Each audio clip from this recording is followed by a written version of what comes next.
Assalamualaikum warahmatullahi wabarakatuh. Bismillahirrahmanirrahim. Ashhadu an la ilaha illallah wa ashhadu anna Muhammad Rasulullah. Allahumma salli ala sayyidina Muhammad wa ala ali sayyidina Muhammad. Rabbi srahli sadri wa yassirli amri wahlul 'uqdatam min lisani yafqahu qawli. Amin. Bismillahirrahmanirrahim. Salam hormatku buat para sahabatku semua, baik yang ada di dalam ataupun yang ada di luar negeri. Semoga kita semua selalu di dalam petunjuk Allah Subhanahu wa ta'ala. Amin ya rabbal alamin. Alhamdulillahi rabbil alamin. Saat ini episode yang ketiga di dalam hakikat Maulid Kanjeng Nabi Muhammad sallallahu alaihi wasallam. Kita masih di lingkup ayat surat Al-Ahzab ayat yang pertama. Di episode yang lalu, yang kedua yang lalu, menerangkan bahwa para nabi itu dilarang untuk mengikuti orang-orang kafir dan orang-orang munafik. Nah, coba kita cermati. Apakah para nabi saja?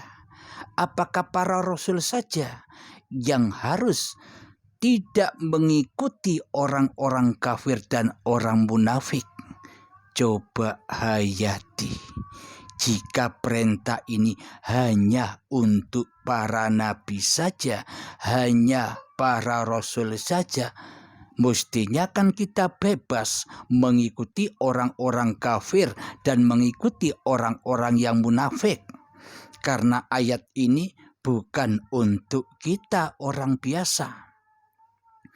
Nah, alhamdulillahirabbil alamin, maka terbukalah hati kita. Sebenarnya siapa yang disebut ya ayyuhan nabi? Jadi nabi-nabi Allah ini kami membahas babakan hakikatnya, bukan syariatnya. Kalau syariatnya, nabi itu nabi dan rasul terakhir ya Kanjeng Nabi Muhammad sebagai tauladan, sebagai contoh bagi umat manusia. Bila kita tidak mencontoh nabi, lalu kita mau mencontoh siapa? Apa kita mau mencontoh Fir'aun yang selalu di dalam hatinya mensekutukan Allah, yang selalu di dalam hatinya yang wujud hanya diri manusianya daripada wujud Tuhannya, yang mana di dalam hatinya yang hidup adalah dirinya daripada hidup Tuhannya, yang mana di hatinya ia merasa berkuasa atas dirinya sendiri daripada kuasa Tuhannya di hatinya. Itulah Fir'aun. Jadi tergantung kita mau mengikuti jejak Kanjeng Nabi Muhammad sallallahu alaihi wasallam, kita ingin mencontoh perjalanan hati Kanjeng Nabi Muhammad sallallahu alaihi wasallam, atau kita mencontoh Fir'aun atau mencontoh orang-orang kafirin dan munafikin. Karena selama Anda mengikuti paparan-paparan di Uripi Allah channel ini, Anda sudah memahami di mana kedudukan Anda sekarang. Di golongan kirikah atau sudah pindah ke golongan kanan? Di golongan Fir'aunkah atau sudah pindah ke golongan para nabi dan para rasul? Mari kita lanjutkan. Innallaha kana aliman hakima. Al-Ahzab ayat pertama. Sesungguhnya Allah maha mengetahui, maha bijaksana. Kenapa Allah perintahkan kepada Nabi? Yang dimaksud Nabi di sini secara hakikatnya ya para manusia. Seluruh manusia hakikatnya ya nabi-nabinya Allah. Nabi-nabinya Allah maksudnya itu apa? Yakni seluruh manusia itu diciptakan Allah, yakni manusia itu dihidupi Allah, yakni seluruh manusia itu dipergerakkan Allah, yakni seluruh manusia itu diperjalankan Allah, yakni seluruh manusia itu dilahirkan oleh Allah ke dunia ini.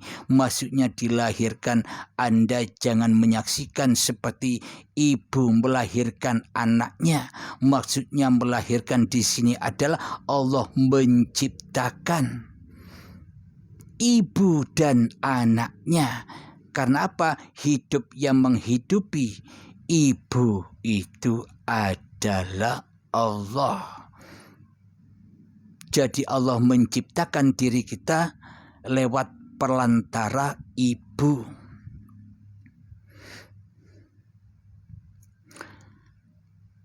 Karena sesungguhnya Allah Maha mengetahui. Karena Allah mengetahui setiap hati ciptaan-ciptaannya. Karena Allah mengetahui hati seluruh manusia.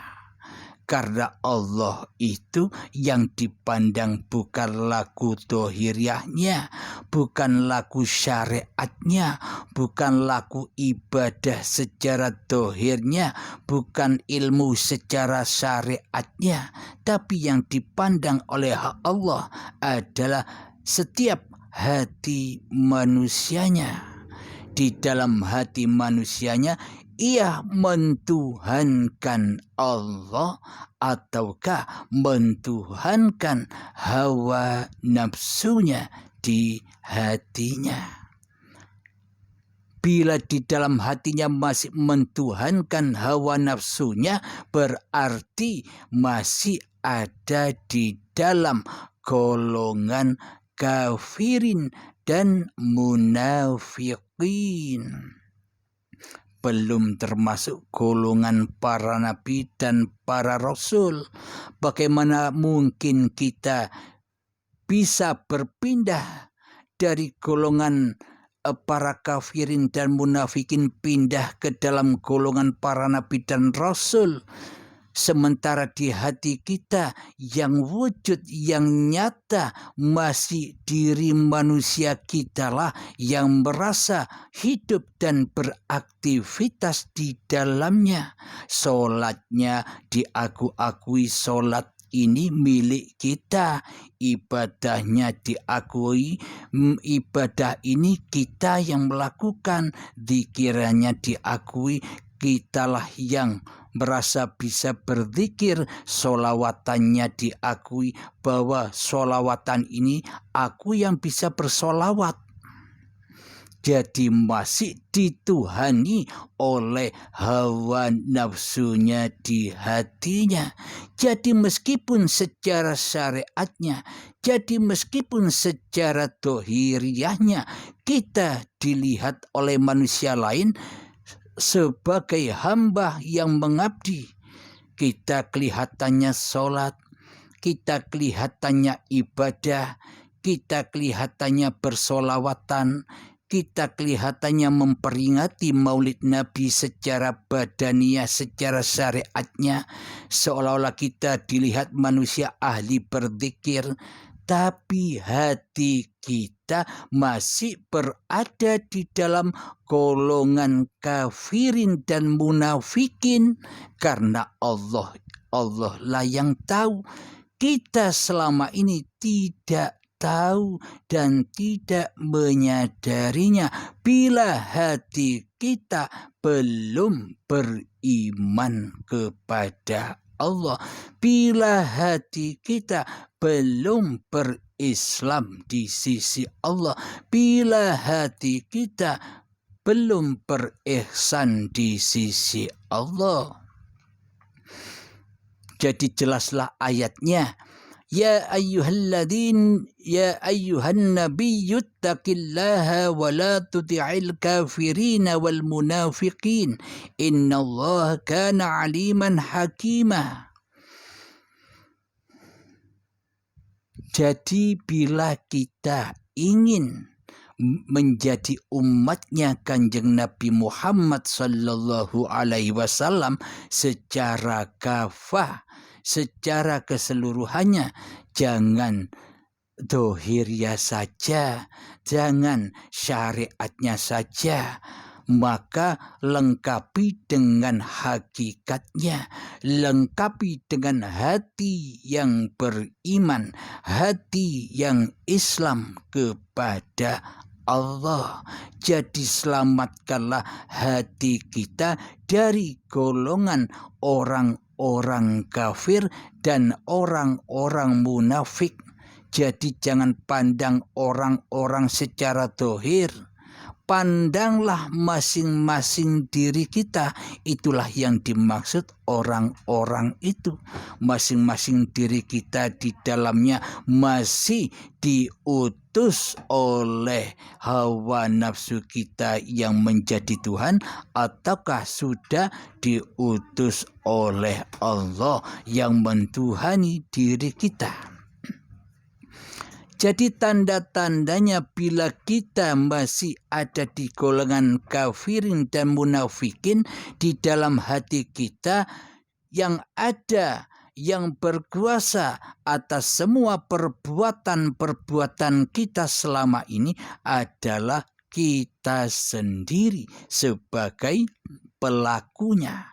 Itulah tanda bahwa hati kita selama ini berada di golongan kiri, berada di dalam golongan Fir'aun, yang mana di dalam hatinya tiada Tuhan selain dirinya sendiri, tiada wujud selain wujudnya sendiri, tiada hidup selain hidupnya sendiri, tiada kuasa selain kuasa diri manusianya sendiri di hatinya.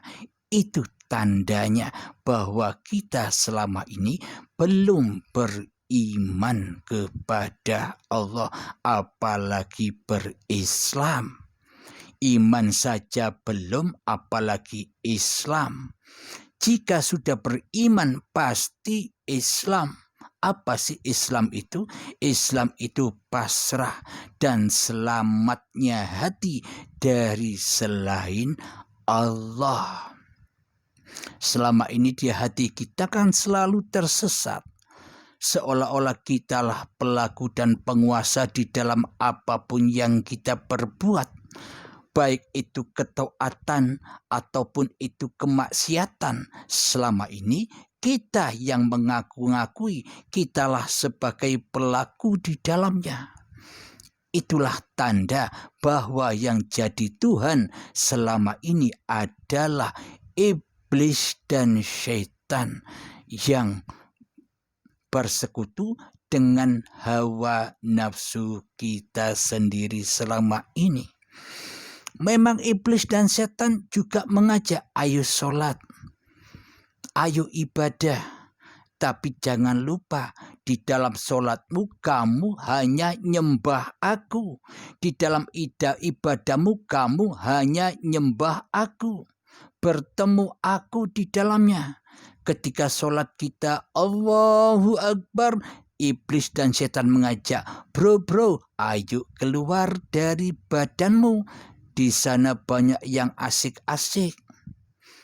Nah, itu buktinya bahwa di dalam sholat kita tidak pernah khusyuk karena hati kita belum beriman kepada Allah. Maka sesatlah sholat dan ibadah kita. Pasti di dalamnya tidak menghadap kepada Allah Sang Maha Pencipta, malah menghadap dunia dan seluruh urusan-urusannya di hati kita. itulah tanda hati kita belum iman dan Islam. Itulah tanda kita belum menjadi umatnya Kanjeng Nabi Muhammad sallallahu alaihi wasallam secara hakikatnya, secara sesungguhnya. Jadi hakikat itu sesungguhnya. Kalau syariat itu kan bayangannya. Bila bayangannya begitu, pasti hakikatnya begitu. Bila bayangannya begini, pasti hakikatnya begini. Jadi bila di hati kita sudah beriman kepada Allah, jadi bila di hati kita sudah mengikuti jejak-jejak Kanjeng Nabi Muhammad sallallahu alaihi wasallam, pasti seluruh syariat-syariatnya benar. Pasti seluruh syariat-syariatnya suci. Pasti seluruh syariat-syariatnya akan menjadi amal yang soleh. Karena syariatnya sudah tidak tersesat lagi dari Allah. Karena di seluruh syariatnya sudah menjadi syariatullah.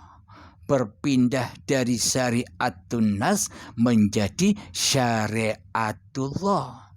Bila di dalam hati kita masih syariatun nas yang ada, apapun yang kita kerjakan seolah-olah kitalah pelakunya, itulah syariatun nas. Sedangkan syariatullah itu adalah kita sudah tak bisa bersyariat lagi kecuali Allah. Maka itulah tanda bukti bahwa Kanjeng Nabi menegakkan lillahi ta'alanya daripada li nafsinya. Maka dari itu di dalam setiap ibadat dan sholat apapun yang kita kerjakan pasti wajib diawali dengan innamal a'malu binniyah.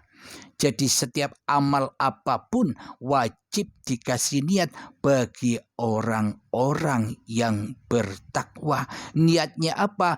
Niatnya adalah lillahi ta'ala. Semua ini adalah syariatullah. Allah lah yang menguasakan, Allah lah yang menggerakkan, Allah lah yang menghidupkan, Allah lah yang menguasakan. Inilah tanda-tanda ya ayyuhan nabi, yakni hamba yang sudah diutus oleh Allah, sudah tidak diutus lagi oleh hawa nafsunya. Bagi siapa? Bagi orang-orang yang beriman, bagi orang-orang yang sudah menempuh jalan baiat. Alhamdulillahirrabbilalamin. Kita lanjutkan ayatnya di episode yang keempat yang mendatang. Alhamdulillahirrabbilalamin. Rabbana atina fid dunya hasanah wa fil akhirati hasanah wa qina adzabannar. Wa sallallahu ala sayyidina Muhammad wa ala alihi wa sahbihi wasallam. Walhamdulillahirabbil alamin. Akhirul kalam. Assalamualaikum warahmatullahi wabarakatuh.